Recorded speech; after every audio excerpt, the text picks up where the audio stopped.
The morning sun had just started rising when Dr. Alicia Grant stepped out of her car. She wore a simple gray sweater, black jeans, and plain sneakers. Her hair was tied back, and she carried no fancy purse or luxury accessories. Anyone looking at her would think she was just another worker starting her shift. No one would guess she was the billionaire CEO who owned the entire chain of luxury dealerships, and today, that was exactly what she wanted.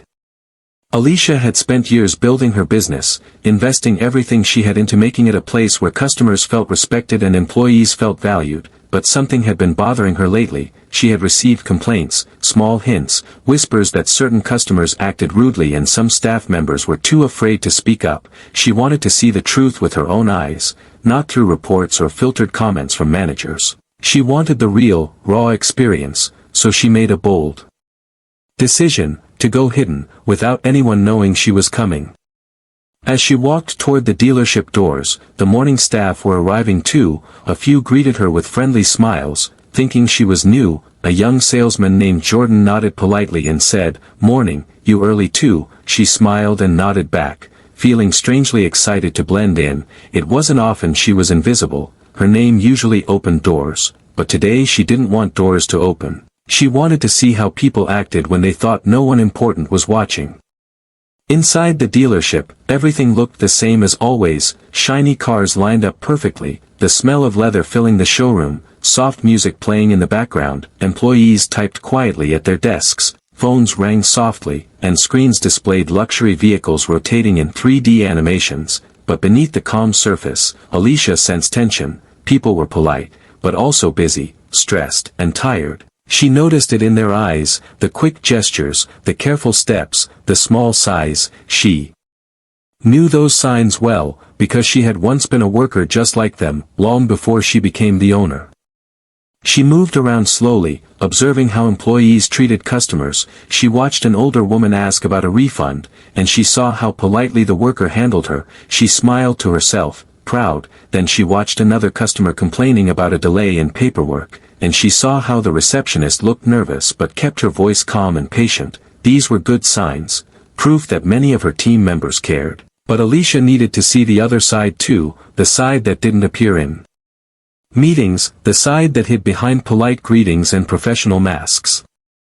She stepped into a small office area, pretending to organize some papers, wanting to see how staff interacted naturally. Jordan, the salesman from earlier, walked by again. He asked if she needed help finding anything. She thanked him politely and said she was fine. He smiled and moved on. Alicia appreciated his kindness. It showed genuine respect for someone he believed was a basic employee. That was the kind of employee she wanted, someone who treated everyone well regardless of rank. As the clock moved closer to 10 a.m., the dealership grew busier. Customers walked in through the glass doors, some dressed casually, others wearing expensive suits. Alicia watched from the sidelines, unnoticed, blending perfectly into the background. She felt a strange sense of freedom, but also a heavy responsibility, because she knew this undercover visit would reveal not just the good, but also the things she needed to fix. And then, something happened that made Alicia lift her head sharply. The glass doors swung open, and a tall white man walked in with heavy footsteps. He wore a sharp suit, dark sunglasses, and a proud, almost aggressive expression. He didn't greet anyone, didn't look at anyone. He marched forward like he owned the place, but Alicia could tell instantly. He was the type who believed he was important simply because of how he looked. This man would become the center of the day, the storm she didn't expect but was secretly hoping for, because only real situations reveal real truth. The man looked around impatiently and narrowed his eyes when he saw Alicia standing near the sales desk. He walked straight toward her, frowning, as if irritated just by her presence. Without even asking who she was, he snapped, "I need someone who knows what they're doing. You, step aside." Alicia froze for a moment, surprised not by his words, but by the speed of his disrespect. She had been undercover for less than an hour, and already she had encountered someone who judged her instantly. Jordan stepped forward politely and offered help, but the man ignored him completely. His eyes stayed locked on Alicia, as if she was the only obstacle in his path. He said loudly, "I don't need some random worker slowing me down. Move, now." Alicia felt a flicker of anger rise, but she kept her expression calm. She didn't want to reveal anything yet, not until she saw just how far he was willing to go. Other staff members looked up, nervous, uncertain. No one dared to speak up. Alicia saw the fear in their eyes, the fear of upsetting a rude customer, the fear of losing a sale, the fear of confrontation. It broke her heart a little, because she knew her employees shouldn't feel powerless. They should feel protected, empowered, respected. And that was the moment Alicia realized the importance of coming hidden. She needed to see this, needed to witness this treatment, needed to understand what her staff faced daily. As the rude man stood there demanding she move aside, Alicia stayed calm, steady, waiting, because she knew this was only the beginning. She could feel the storm building, and she knew by the end of the day, someone, perhaps more than one person, would deeply regret underestimating her. Mr. Dalton marched deeper into the dealership. His steps were loud and demanding, echoing across the shiny floor as if he owned the entire building. Employees glanced up nervously, some recognizing the type of customer he was, loud, entitled, and convinced the world should move for him, but no one expected how far he would go, nor how big of a mistake he was about to make. Alicia stood calmly near the sales desk, still acting like a simple worker, her heartbeat steady, her expression unreadable. She watched Dalton approach her with the same energy as a storm cloud ready to burst. He barely looked her up and down before shaking his head in annoyance. He snapped his fingers at her as if she were a servant and said, "You, come here, I need service now, not later." Alicia stepped forward politely, asking how she could help him, but Dalton didn't even let her finish the sentence. He raised a hand sharply and said, "Stop talking. If you don't know what you're doing, don't waste my time." His voice was loud enough to make two customers in the waiting area flinch. Jordan, the polite young salesman, hurried over again, hoping to de-escalate things. He asked Dalton what he needed, explaining gently that he could help with purchases, trade-ins, or test drives, but Dalton ignored him completely. Instead, he kept his cold glare locked on Alicia. He pointed at her sweater and sneakers with a mocking smirk and said, "I don't want her near my car. She looks like she belongs in the back room cleaning supplies, not helping clients." The employees froze at the insult. A few stared at Alicia with wide eyes, unsure how she would react. No one dared to defend her, not because they didn't care, but because they feared losing their jobs or making the situation worse. Alicia felt the sting of his words, but she kept her expression neutral. After all, she wasn't here as the CEO, she was here as an unseen observer, and right now, he was showing her exactly the problem she came to uncover. Dalton stomped toward a brand new luxury SUV, running his hand across the hood as if checking for flaws. He said loudly, "This car has a scratch. I'm not paying full price for a damaged vehicle. The manager better come out now." Alicia stepped closer and gently said the car arrived 2 days ago and had been polished that same morning. Dalton turned on her like a volcano erupting. He jabbed a finger toward her chest, not touching her, but close enough to feel disrespect. He shouted, "I told you not to talk. Don't stand there pretending you know cars. You probably don't even have a license." Gasps rose from the customers nearby. Jordan tried again to calm him, but Dalton's voice only grew louder. He had decided Alicia was beneath him, and nothing could change that. Then Dalton demanded something that shocked everyone. He pointed at the entrance and said, "Get out of this area. You don't belong here. You're wasting my time and ruining my mood. Move." Alicia blinked once, slowly, her jaw tightened slightly, but she didn't step back. She didn't move an inch. The room grew silent as everyone waited. Some expected her to break character and reveal who she truly was. Others feared she might get fired right there. Dalton grew angrier at her stillness. He took a threatening step closer and said, "Didn't you hear me?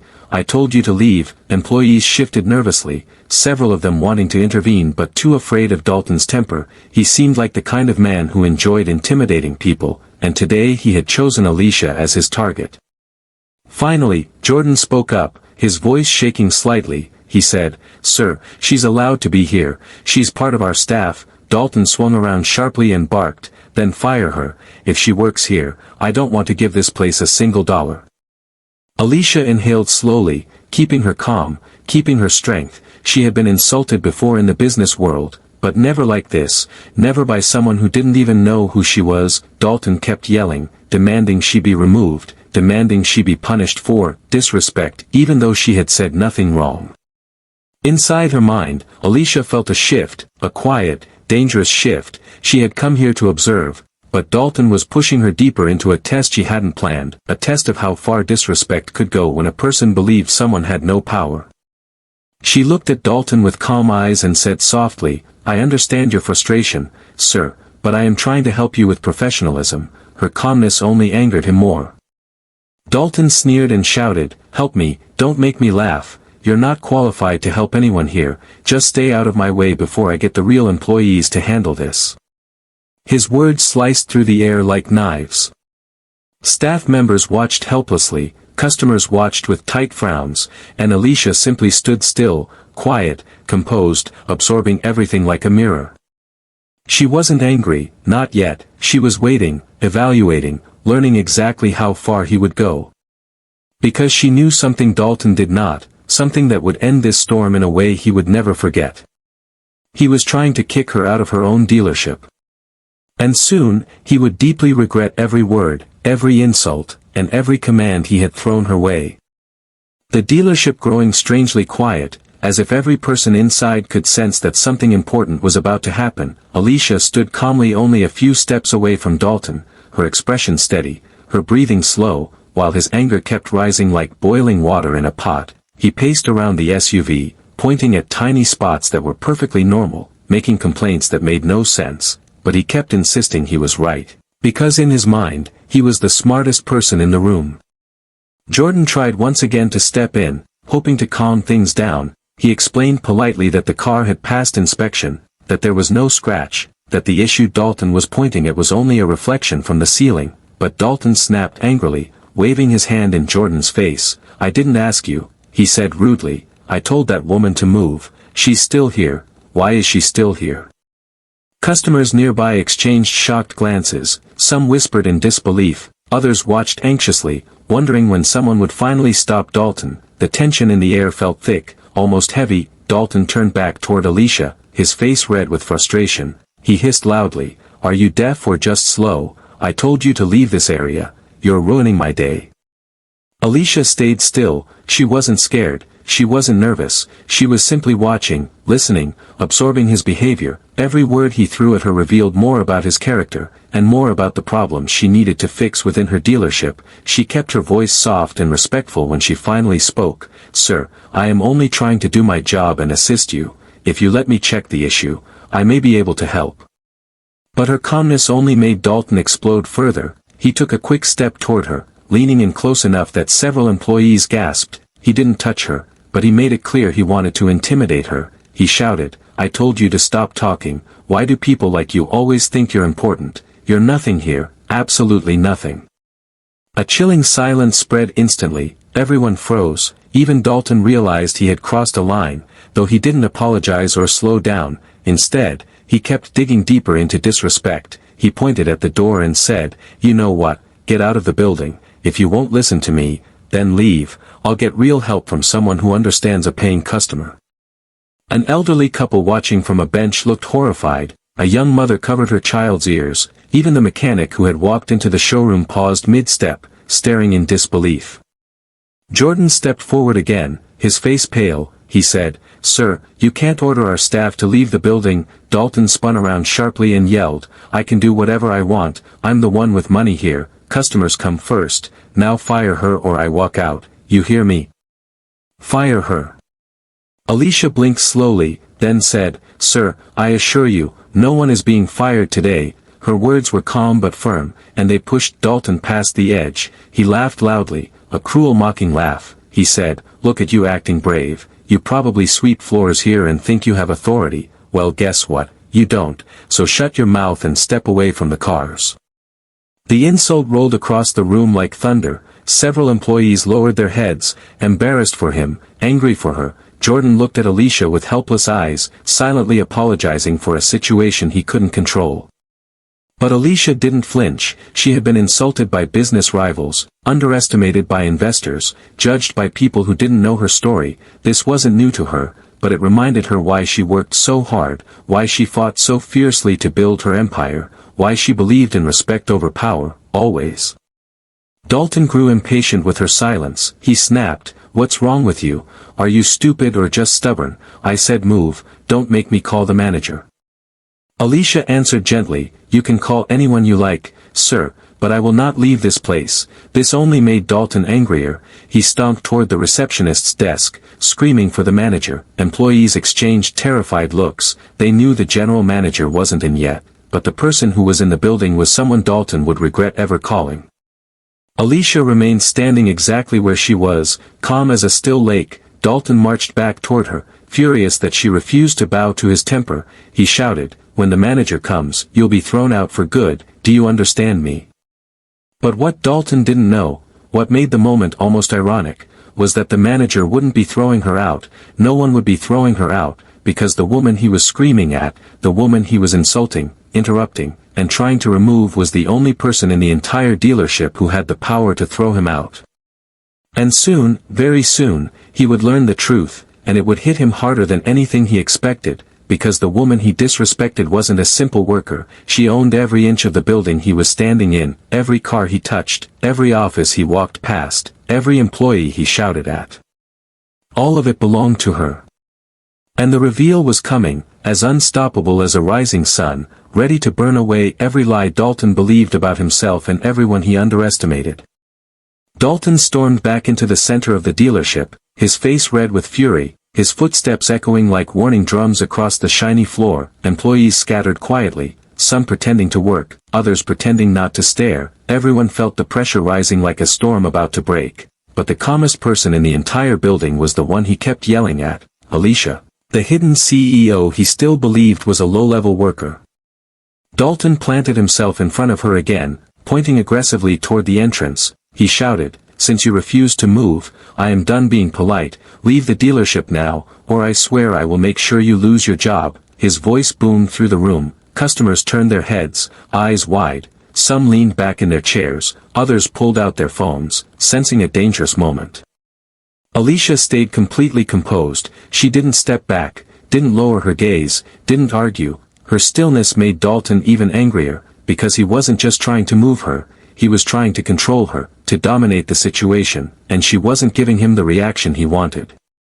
Jordan hurried forward, his voice shaky but brave. "Sir, please, she's only trying to help, you're misunderstanding." Dalton raised a hand sharply, cutting him off. "I said fire her," he barked. "If she works here, she's a disgrace to this business. She has no respect, no manners, and definitely no skill." Jordan swallowed hard, unable to speak. He glanced at Alicia, silently begging her to reveal her identity, but she didn't. She wanted to see how far this man would go, how deep his disrespect truly ran. Another employee, a soft-spoken receptionist named Mel, approached quietly, hoping to help. She said, "Sir, we can all assist you, please don't shout." But Dalton snapped at her too, glaring, "I didn't ask you, I asked for the manager. Why is it so hard to get decent service here?" Mel stepped back quickly, her cheeks flushed with embarrassment. Customers shook their heads in disbelief. One whispered, "That man is out of control." Another murmured, "He's going to regret this, watch." Dalton turned back to Alicia with a glare that could cut glass. He said loudly, "You're the worst employee I've ever seen. You should be grateful someone like me is even talking to you." For a brief moment, something flickered in Alicia's eyes. Not fear, not anger, but sadness, a deep sadness for all the times people like Dalton treated workers this way, believing their money gave them permission to humiliate others. But she kept her voice steady as she said softly, "Sir, I'm here to help you, if you let me." He laughed mockingly, "Help, you can't help anyone, leave the room or I'll drag the manager out myself." And with that, Dalton spun around and stomped toward the hallway that led to the offices. Employees looked at each other in panic, because they knew something Dalton didn't know. The general manager wasn't the highest authority in the building today, the highest authority was standing quietly right behind him. Dalton pushed open the office door and shouted, "Who is in charge here? I need someone with real authority, not some nobody out there trying to act important." A few employees rushed after him, trying to calm things down, begging him not to disturb the office staff. But Dalton shoved past them with his arm, yelling, "I will not spend my money in a place run by fools." As he stormed back out into the showroom, he pointed once again at Alicia, his voice dripping with insult. "She needs to be removed before I decide to shut this place down with a lawsuit. She's a threat to your business." And that was the moment everything stopped. A quiet click echoed through the dealership doors, and a tall man entered, Mr. Collins, the general manager. He walked quickly toward the commotion, confusion on his face. Jordan and Mel both waved frantically at him, whispering that things were out of control. Mr. Collins took one look at Dalton shouting, then looked past him, and froze when he saw Alicia. His jaw dropped, his face drained of color, his entire body stiffened with shock. He whispered under his breath, "Oh no, she's here today." Dalton didn't notice. He barked, "Finally, a manager, good, fire that woman now, she's useless, rude, and in my way. I want her gone before I spend $1 here." Mr. Collins turned slowly toward him, his voice shaky, "Sir, I think you should stop speaking right now." Dalton frowned. "Why, are you afraid of losing a customer? You should be, this woman." Mr. Collins raised a trembling hand and said, "Sir, that woman is Dr. Alicia Grant, the CEO of this entire dealership chain." The silence that followed was so sharp it felt like the air had been sliced open. Dalton's mouth hung open, his eyes bulged, his face drained of color. He looked at Alicia slowly, as if seeing her for the very first time, realizing that every insult, every command, every threat, had been directed toward the one person he should never have spoken to that way. Customers whispered loudly now, employees stared, and Dalton's breathing stuttered in his chest. Because in that moment, he understood. He hadn't just disrespected an employee. He had tried to kick the owner out of her own dealership.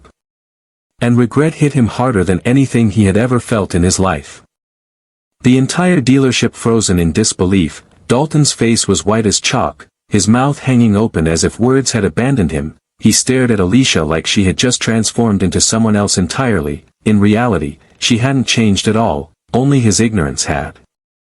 Mr. Collins, the general manager, stood between them, sweating nervously. He kept glancing at Alicia, unsure how she wanted this situation handled. He knew her reputation well. She wasn't loud, she wasn't dramatic, she didn't explode with anger, she handled things with a calm authority that was more powerful than shouting.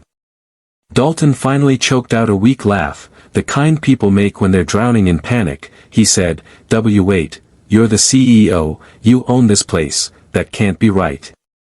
Alicia looked at him with quiet strength in her eyes. She didn't need to brag, didn't need to raise her voice, she simply nodded once, confirming everything. Dalton swallowed hard, sweat beading on his forehead. He ran a shaky hand through his hair, desperately trying to recover his pride. He forced a smile, fake and trembling, and said, "Oh, well. I didn't know, you didn't look like a CEO, I thought you were, just staff." His choice of words made several employees frown. The customers whispered loudly again, some shook their heads, others exchanged disgusted looks, even Jordan muttered under his breath, "Unbelievable." Alicia's expression didn't change, her voice remained calm when she said, "And would that have given you the right to treat me the way you did?" Dalton froze again, because he knew the answer was no, but saying it out loud felt like swallowing fire. He stammered, I was having a bad day, I didn't mean anything by it, you know how customers can get sometimes, I was just, frustrated." Mr. Collins stepped forward, his voice firmer now, "Sir, frustration is not an excuse to insult or threaten staff, especially not the owner." Dalton flinched, eyes darting between them, realizing he had no support, no ground left to stand on. So he tried another path, begging. He clasped his hands together awkwardly, his voice trembling, "Look, I'm sorry, really sorry, I didn't know who you were. If I had known." Alicia cut him off gently but firmly, "That is exactly the problem, sir, you only respect people when you think they have power." Gasps filled the dealership again. Dalton's face turned red, then pale, then red again. He tried to speak, but nothing came out. His pride and fear were fighting inside him, and both were losing.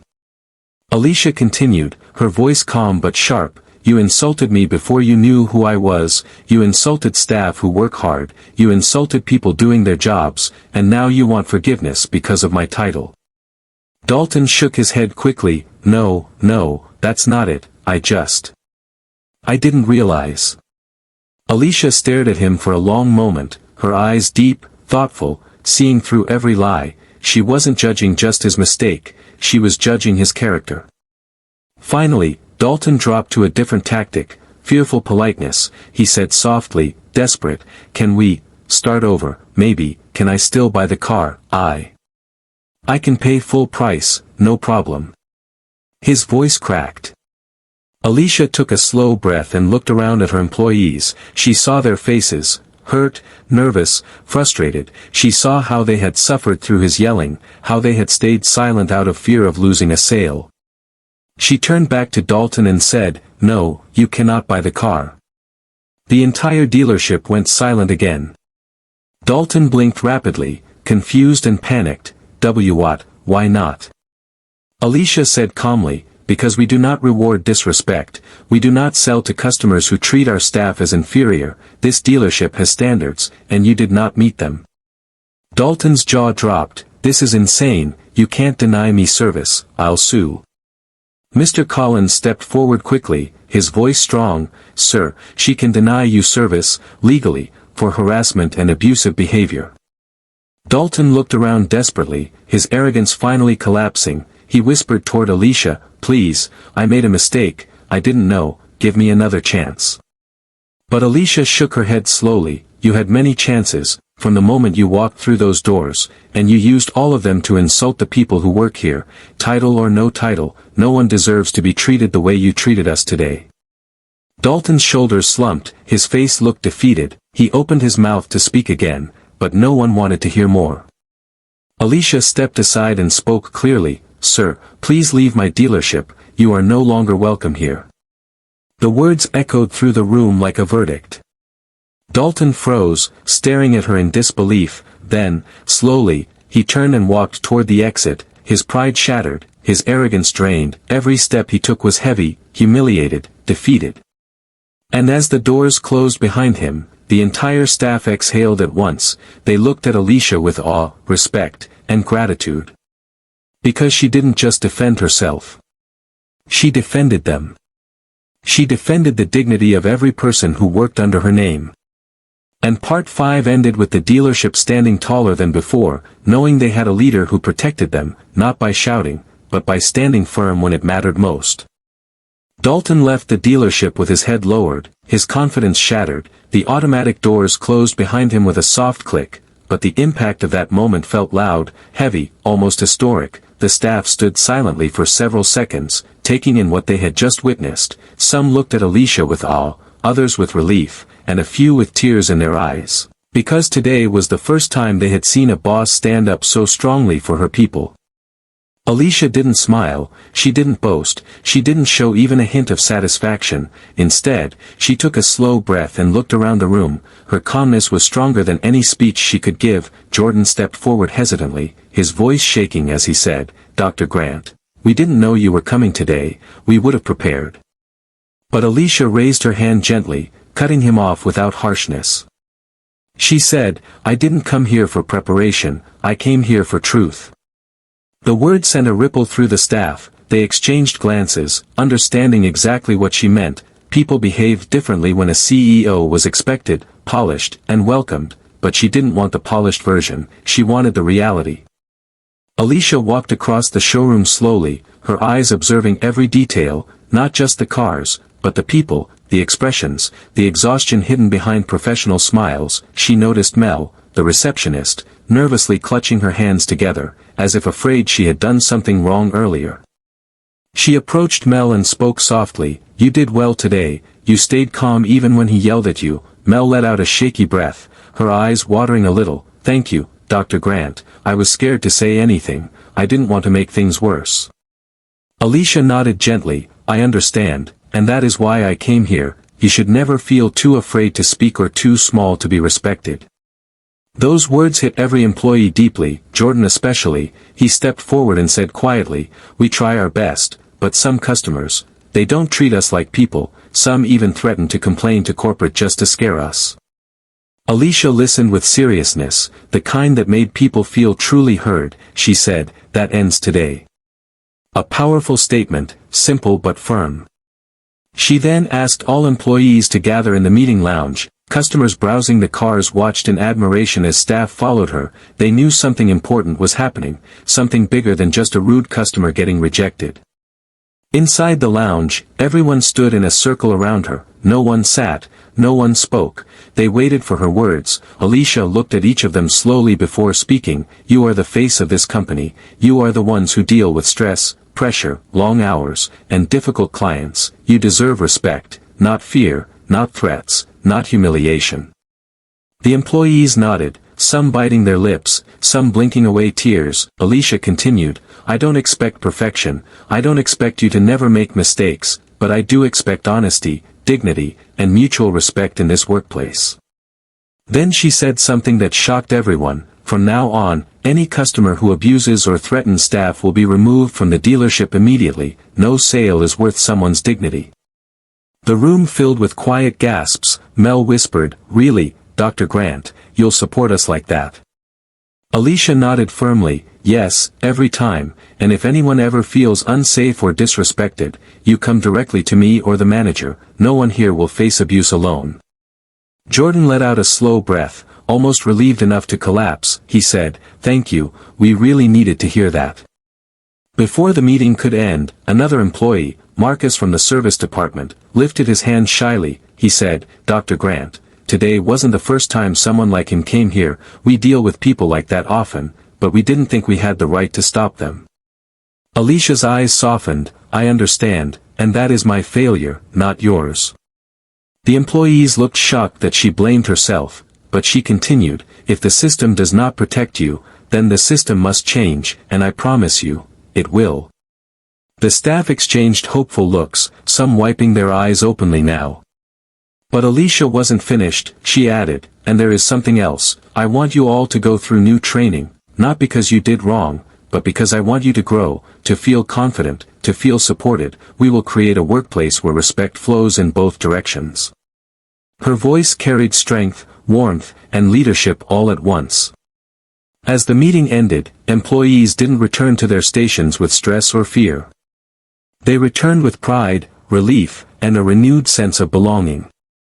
And as Alicia walked out of the lounge, Jordan whispered softly to Mel, "She's not just a CEO, she's a real leader."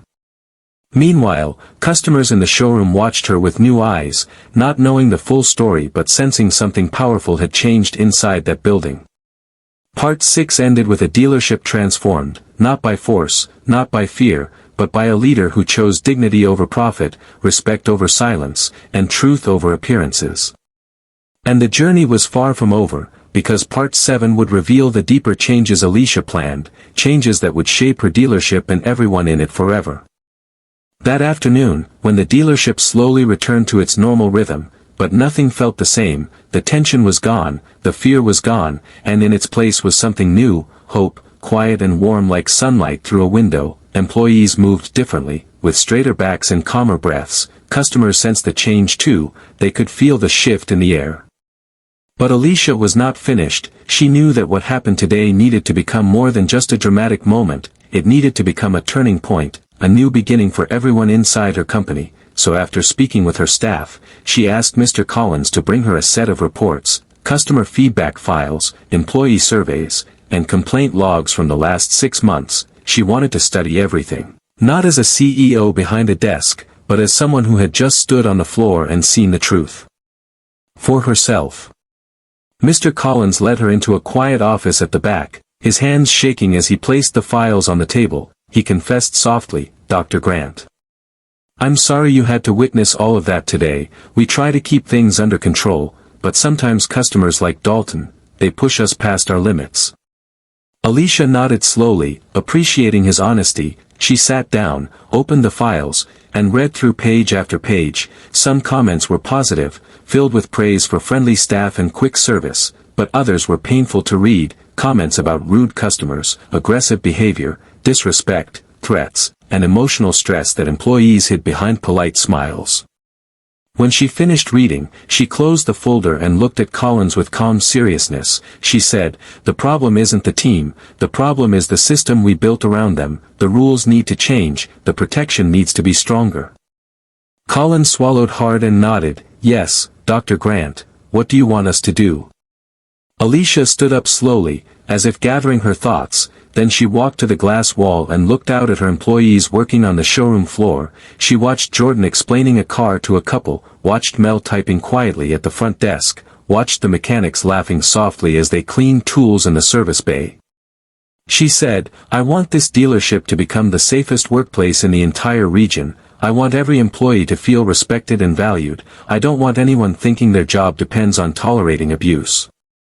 Collins listened closely as she continued, "We will create new rules, clear rules, that protect my people. Any customer who insults, threatens, or humiliates staff will be warned once. If they continue, they will be removed immediately, no exceptions." Collins blinked, surprised but impressed. That's bold, Dr. Grant." Alicia nodded, "It's necessary." Then she added something even more surprising, "And I want leadership training for everyone, including you, including me. We need to learn how to support our staff better, how to manage conflict before it explodes, how to guide people with strength and empathy." Collins exhaled slowly. He had never seen a CEO hold herself to the same standard she expected from others. That alone made him respect her even more. A knock came at the door. It was Jordan, nervously holding a small paper cup of water. He said softly, "Dr. Grant, the staff, they want to thank you personally. They're waiting near the showroom, if that's okay with you." Alicia smiled gently, a rare warm smile that softened her entire face. She followed Jordan into the main area, where all the employees stood waiting. They looked unsure, shy, and emotional. Mel stepped forward first, her voice trembling, "Thank you, for standing up for us, not just against him, but for all the times we felt powerless." Another worker, Marcus, added, "Usually, bosses care only about sales, but you care about people. That means everything to us." A murmur of agreement spread through the group. Alicia listened quietly, taking in their gratitude, but also feeling a weight of responsibility settle onto her shoulders. She spoke softly, her voice steady. "Today wasn't about me proving something, it was about showing what this company should stand for. You deserve a place where you are respected, a place where your work matters, a place where no customer can make you feel small. That is my promise to you." The employees smiled, some wiping tears, some nodding deeply. But then she added something unexpected, "And starting next week, I will personally spend 1 day per month undercover at different dealerships, not to test you, but to understand you, to see what you see, to feel what you feel." Shock rippled through the room. Collins's jaw dropped, Jordan's eyes widened, Mel covered her mouth in surprise. Alicia continued, "I cannot fix problems I do not truly understand, so I will stand where you stand, listen where you listen, work where you work. No CEO should ever become blind to the reality of their own company." The employees looked at her with admiration that words could not capture. As Part 7 closed, the dealership stood united in a way it never had before, protected by a leader who didn't hide behind titles or power, but one who stepped forward with courage, humility, and heart. Early the next morning, long before the dealership opened its doors, the sky was still pale, with soft sunlight touching the edge of the horizon. Alicia arrived quietly, holding a clipboard and a fresh set of notes. She wasn't here today as the CEO, but as someone preparing to rebuild her entire company from the inside out. The events of the previous day had changed everything, not just for her employees but for her as well. She stepped into the empty showroom, listening to the soft echo of her own footsteps. This place looked the same as always, the same shiny cars, the same glass walls, the same lights, but something had shifted beneath the surface, something deep and powerful. The employees who would soon arrive were walking into a new era, one shaped by courage, fairness, and dignity. Jordan was the first to walk in, and when he saw her, he smiled nervously. "Dr. Grant, you're here early again." She nodded gently and replied, "Today is the start of something new, Jordan, and I want to be here before everyone else." Soon, the rest of the staff arrived, Mel with her neat stack of papers, Marcus carrying his toolbox, the mechanics wiping their hands on cloths. Everyone slowed down the moment they saw Alicia, not out of fear, but out of respect. They knew she wasn't there to judge them or monitor them, she was there to guide them. By mid-morning, Alicia called everyone together again, but this time the meeting felt different. Yesterday had been emotional and heavy, filled with confusion and shock. today felt hopeful, warm, steady. She stood in front of her team and said, "Yesterday showed us what can happen when the wrong behavior is tolerated, but it also showed us what happens when we stand together." She paused, looking at each face. "Every one of you deserves a workplace where respect is not optional, where customers cannot threaten you, where you feel safe enough to speak and strong enough to stand." Mel raised her hand shyly. "Dr. Grant, I've never had a boss say these things to us before. It means a lot." Alicia smiled softly, "And you will continue hearing it, because leadership is not about power, it's about responsibility, it's about showing that every person here matters." Then she revealed something that surprised them even more. "I've decided to create a new department, Employee Advocacy and Protection. This team will exist only to support you, to handle cases of customer abuse, to make sure no one feels alone again." Gasps filled the room. Marcus whispered, "That's incredible." Alicia nodded. "This department will have full authority to remove any abusive customer, even without my approval. If someone crosses the line, they leave, immediately." The staff exchanged looks of relief and excitement. For the first time, they felt protected, not just by rules, but by the heart of their CEO. After the meeting, customers began arriving. The dealership was busy again, but now, everything felt different. Employees moved with confidence instead of fear. Mel greeted people with a calmer smile. Jordan spoke with new assurance. Even the mechanics walked taller. Around noon, something unexpected happened. A man entered the dealership holding a bouquet of flowers. It was Dalton. His face was pale, his hands shaky, and the moment he saw Alicia, he froze in place. The employees grew tense, waiting for trouble, but Dalton raised his hands and said, "I'm not here to fight, I'm here to apologize." Alicia stepped forward, her posture calm, her eyes steady. Dalton swallowed hard and said, "Yesterday, I acted like a fool. I'm embarrassed. I don't expect forgiveness, but I needed to tell you in person. I'm sorry." Employees stared in disbelief. Mel even gasped softly. They had never expected someone like him to apologize sincerely. Alicia listened quietly. When he finished, she said, "I appreciate the apology, but understand this, your behavior was not acceptable, not here, not anywhere." Dalton nodded quickly. I know, I'll do better." She didn't smile, but her voice softened slightly. "Growth is possible, if you choose it." Dalton lowered his head, thanked her again, and left, not asking for a car, not asking for a sale, just leaving behind a quiet humility he had never shown before. Employees looked at Alicia with amazement. They whispered, "She changed him, she really changed him." But Alicia shook her head gently. "People change themselves when they're ready. I just showed him the truth." As the day went on, the dealership felt lighter than ever before. Customers received warm service, employees supported each other, and the workplace felt like a community instead of a battlefield. When the sun began to set, Alicia stepped outside, breathing in the cool air. She knew this wasn't the end of the journey, it was the beginning of a new chapter, one where fairness guided decisions, where people mattered more than profit, where strength was measured not by shouting but by standing firm in what was right. And as Part 8 closed, the dealership stood stronger than ever, not because of its cars, but because of the leader who disguised herself, suffered disrespect, saw the truth, and chose transformation over anger. Alicia had changed the future of her business, her employees, and even a rude customer, but more importantly, she proved something timeless. Respect is not earned by power. Respect is earned by humanity. And that truth would guide her for the rest of her life.